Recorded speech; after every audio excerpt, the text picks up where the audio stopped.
ஏதோ ஒரு கட்டத்துல அவங்களுடைய இந்த சைல்டிஷா பிஹேவ் பண்றதும் அவங்களுடைய கேர்லினஸ் தான் நிறைய பேருக்கு பிடிச்சிருந்திருக்கு. அவங்க ஒரு விமனா மாறிடணும், ஒரு கம்ப்ளீட் ஃபேமிலி லேடி அப்படின்னு மாறிடணும்னு நினைக்கிறீங்க. ஏன் அப்படின்னு நினைக்கிறீங்க? அதோட ஃபர்ஸ்ட் ரீசன் வந்து இவன் வந்து ஃபார் எக்ஸாம்பிள் ஹோட்டல் போனான்னா எனக்கு வாயில ஊட்டி விடுவா இந்த வயசுல. ஸோ எதிர் டேபிள்ல உட்காந்துருக்கவங்க என்ன நினைப்பாங்கன்றதும் தெரியாது. என் கூட ஃப்ரெண்ட்ஸ் வந்திருந்தாலோ இல்ல எங்க அம்மா பேரண்ட்ஸோ இல்ல அவங்க ரிலேட்டிவ்ஸ் வந்திருந்தாலோ அவங்க என்ன நினைப்பாங்க, இவெல்லாம் இன்னும் சின்ன பிள்ளையாவே இருக்கா. ஸோ அந்த டிசிஷன் மேக்கிங்ல அவளை இன்க்ளூட் பண்ணவே மாட்டாங்க. ஸோ அந்த இதான் அவள் மாற்றணும்னு சொல்றேன். ஸோ அது லவ் பண்ணுறச்ச வந்துட்டு அது மாதிரி ஹோட்டலுக்கு இல்லை வீட்டில் சாப்பாடு சாப்பிட்றச்ச ஒரு ஆசையாக ஊட்டினாக்கா வாங்கிக்குவார் அவர்.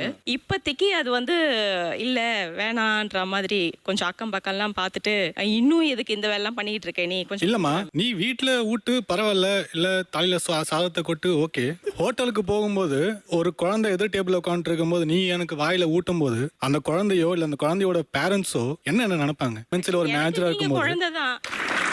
ஆக்சுவலி எனக்கு இன்னும் குழந்தை இல்லைங்க, கல்யாணம் ஆகிட்டு 7 years ஆகிடுது. ஸோ நான் அவரை தானே குழந்தையா நினச்சிட்டு எல்லாம் பண்ணி ஆகணும், எனக்கு இருக்கும் இல்லையா?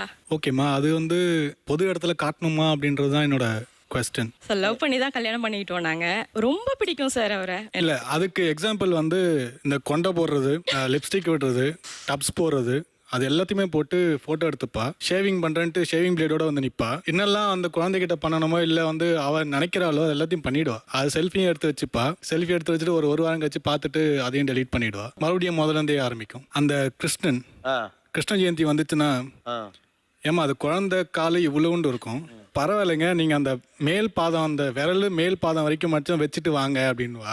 அதை நான் பண்ணும்போது எனக்கே சிரிப்பு வரும். அப்படியே நொண்டிட்டே இப்படியே அடி போவேன். அதையும் அக்செப்ட் பண்ணிப்பா. பரவாயில்ல, சூப்பராக இருக்கீங்க.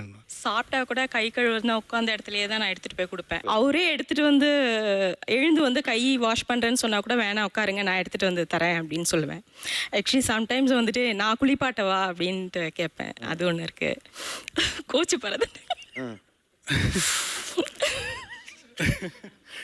ஆமாங்க, அவசர அவசரமாக ஆஃபீஸ் கிளம்பிட்டு இருப்பேன். மீட்டிங்னு கூப்பிட்டுருப்பாங்க. நான் கிளம்பிட்டு இருக்கும்போது டவல் எடுத்து வந்துட்டு அந்த டோரை தள்ளிக்கிட்டு இருப்பேன். தள்ளுங்க சார் கொஞ்சம் தரீங்க, உடம்புல தேய்ச்சி விட்டு நான் வந்துடுறேன். நான் மரியாதைங்கிறது வெளியே போயிடும். சண்டெல்லாம் நடந்திருக்கு.